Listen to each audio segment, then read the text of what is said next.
you know me, you know that I firmly believe that Mitchell Musso is one of the greatest actors in Disney Channel history. And before you guys are all like, why? Why would you think? Just listen to me for a second, okay? In 2011 alone, there were 5 Disney series that had Mitchell Musso's involvement to some capacity. First, we got Hannah Montana, a show that ended in early 2011 but still aired reruns throughout the year. Then we got Pair of Kings, the show that Musso left Hannah Montana for. And then there's Phineas and Ferb, where he voiced recurring character Jeremy. Then we have the Friends for Change games, right? It wasn't really a series, but it still kinda counts. Plus, that dude was a captain during the event. He wasn't just a random, irrelevant background person. Now, you may be thinking, Nostalgia, you said 5 shows. What was the 5th show that Mitchell Musso was involved in? Well, the answer, if you couldn't literally tell from my thumbnail and title of the video, is Pranksters, Disney's short-lived prank show that would put regular everyday people in crazy, unpredictable, and humorous situations involving their favorite Disney stars that were engineered by their friends and family. Out of all the Disney shows out there, I am quite certain that this is at least one of the shortest living ones out there with only 6 episodes, so we're going to be taking a quick look at it, see if it still holds up. So sit back, relax, and grab a box of Yo-Go's. Just kidding, you can't. They discontinued them, unfortunately, because in today's video, we will be talking about Disney Channel's Pranksters. Pranksters premiered on Disney Channel on July 15th, 2011, a very important day for Mitchell Musso fans. About a month ago, I discovered that there was this thing that I like to call the Mitchell Musso Equinox. Earlier, I mentioned that there were 5 shows in 2011 that Musso had some sort of involvement in, but as it turns out, all 5 of these shows aired on the same day, July 15th. I did a lot of digging through old Disney Channel schedules and found out that on the day Pranksters premiered, the Phineas and Ferb episode Out of Tune featuring Musso as Jeremy aired, the Hannah Montana episode Joni Be Good featuring Musso as Oliver aired, Friends for Change games aired, and Pair of Kings aired on Disney XD. Musso was practically running Disney, if we're being honest. As stated earlier, the show portrayed scenarios in which kids varying from the ages of 9 to 14 meet their favorite Disney stars. In the show's 6 episodes, we have appearances from stars like Selena Gomez, Zendaya, Leo Howard, Tiffany Thornton, Bridget Mendler, Bella Thorne, and they even brought back Raven-Symoné. But today, we're going to be focusing on one episode in particular. The episode featuring Ant Farm's China Anne McClain and the man, the myth, the legend himself, Adam Hicks from Zeke and Luther. Are you guys surprised that I did this episode? I mean, come on. So, without any further ado, let's get into it. The episode starts off with quite possibly one of the most obnoxious theme songs of all time.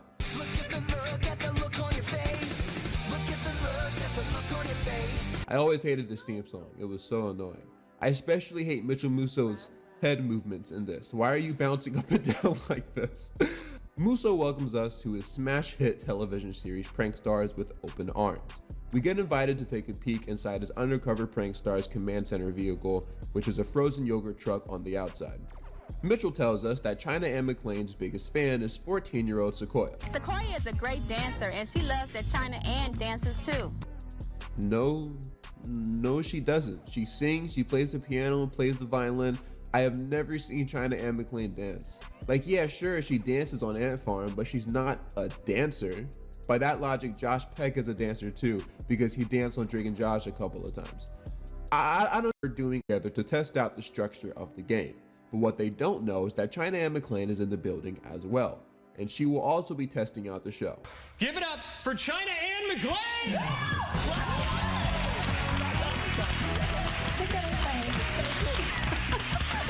How you doing? Back to the episode, China introduces herself to the audience, and it's revealed that instead of everyone being there to simply try out the game show, they're actually there to audition to be the host of it. And the fake game show producer picks Sequoia to compete against China for the role of host, and she agrees. Since it's just a test run, they have no actual buzzer, so the producer asks them to come up with some buzzer sounds of their own. They start off by showing clear favoritism to China. China clearly buzzed in after Sequoia, but they let China answer anyway.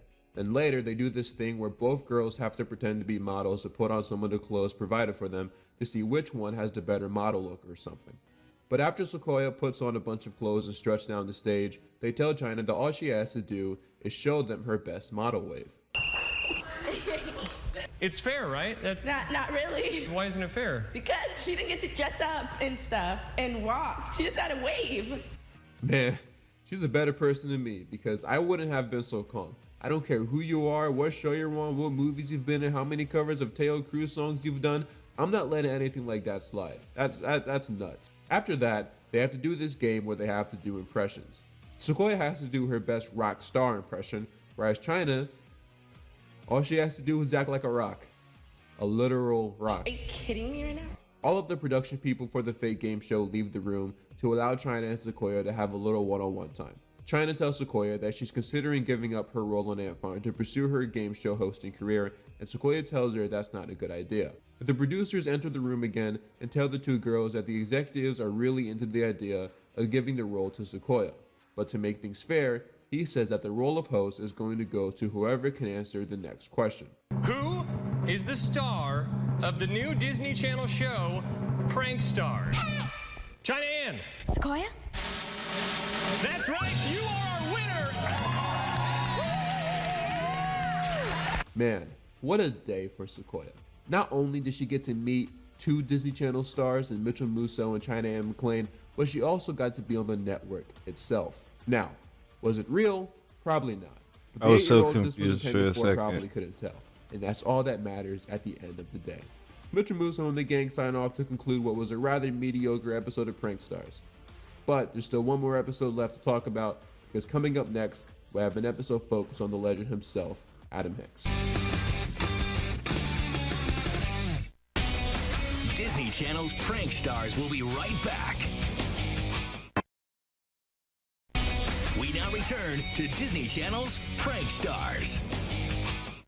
All right, so Adam Hicks has a lot of fans, but Zach is the biggest. What was that? I didn't do that. Yeah, no, that's cap. I'm pretty sure I'm the biggest Adam Hicks fan, but whatever, Mitchell. So one of the things worth noting about the show is that whenever the main kid's parent is talking about how much their child loves a specific Disney star, they just so happen to have HD crisp footage of their child doing stuff pertaining to the actor. Like in this case, are you telling me she just happened to have footage of her kid watching Zeke and Luther or dyeing his hair red so it looks like Adam's? Okay, yeah. See, I never drew fan art for Adam, so this kid Zach might actually have me beat. So basically, the setup for this episode is that Adam has this fake interview to do for this fake company. But the only issue is Adam lost his voice. And so they tell Zach that he'll have to fill in for him and pretend that he is Adam. So while I was doing some research, I noticed something pretty interesting. Zach's full name is Zach Tukowski. And as it turns out, he's actually an actor. He was even in the Joker movie, apparently. He's 24 years old and has been acting since he was 10, which would probably put him about 11 or 12 during the filming of this episode. Why would Disney approach an actor to be on this show that's supposed to be about regular kids meeting their favorite celebrities? Suspicious. Zach agrees and the radio show starts. Yo, peeps. It's Adam Hicks here. Hi. Okay. They ask Zach some more questions meant for Adam, like where are some locations that he plans on performing at during his tour. Being the world's biggest Adam Hicks fan, I can say with complete confidence that Adam does not have enough songs for a tour. So the fact that they even attempted to pretend that he does, even for a prank show, is hilarious. I mean, okay, let's count. He's got You Can't Touch This, In the Summertime, We Burnin' Up, I guess the Determinate rap if he wants to. He had this one single called Las Vegas that I actually still really like to this day, but that didn't come out until much later in the year. I know we also had a couple tracks for the Shake It Up soundtrack, but like, you get what I'm saying. He barely has a discography. Imagine. But the stuff that he does have, absolute bangers, all of them. What's even funnier though is that they had Adam just use signals and props to help Zach answer the questions, but one of the answers to where he plans on performing is the Staples Center. You know full well Adam Hicks wasn't playing at no Staples Center, bruh. What is he, Christopher Wilde or something? And then one of the other fake venues he's playing at is the Viper Room, which isn't a very Disney friendly place. On top of it being where several celebrities have either died or have had near-death experiences, it is also a place that you literally cannot even get into unless you're over the age of 21, which Adam was not at the time. They later ask Adam which one of his movies is his favorite. So he takes out a pan and a bunch of gummy worms to illustrate how to eat fried worms is his favorite. I mean, bro only has like 2 options between that and lemonade mouth. So Mitchell Musso calls in pretending to be the president of the Adam Hicks Mitchell Musso calls in pretending to be the president of the Adam Hicks fan club. But how funny would it be if this was a real show and the kid recognized Mitchell's voice and was just like, hey, you sound like Jeremy from Phineas and Ferb.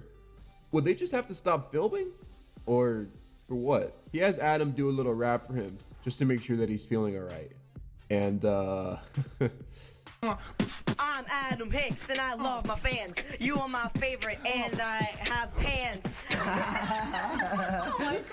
Some lady walks in and says that they didn't realize that they had an actual in-person interview scheduled for that day. So the plan now is to have Zach speak for Adam, but have Adam mouth the words that Zach is saying while he's underneath the desk. So it goes exactly like how you'd expect it to go. It gets really cringy and awkward after a while, so Adam tells Zach to stand up and reveal himself, which leads to Mitchell Musso and Zach's mom coming out of the truck to reveal to Zach that it was in fact a prank. My name's Adam Hicks and I lost my voice. I filled in because I had no choice. You'll get shocked no matter who you are. When you get caught by a prankster. Yeah, I think I've had enough of this show. I probably never gonna watch it again, honestly. I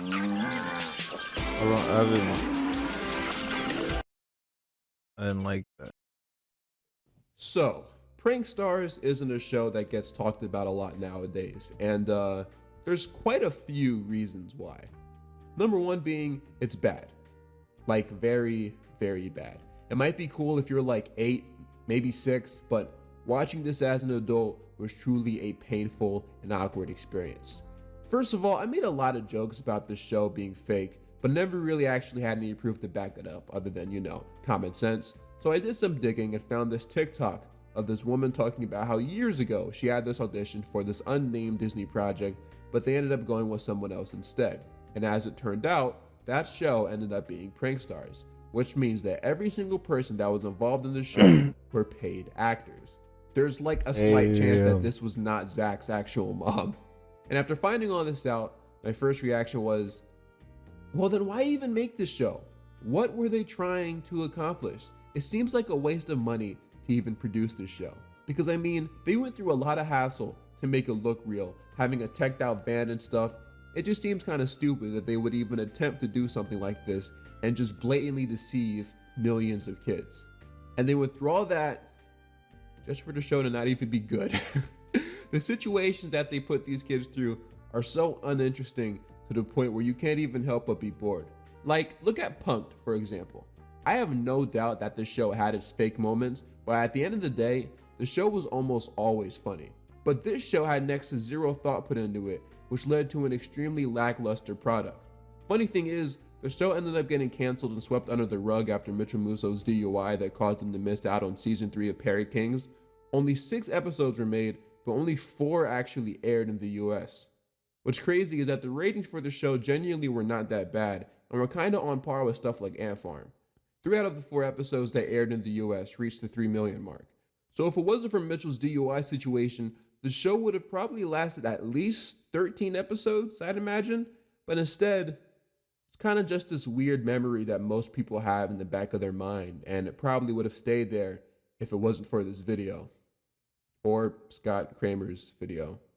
But yeah, Pranksters wasn't one of Disney Channel's finest moments, I am sad to report. Enough for me though. I want to know what you guys think about Pranksters, if you even remember it. Let me know in the comments below. As always, subscribe if you're new and hit that like button if you enjoyed the video. I'm Mr. Nostalgia and I'm out for now. Peace.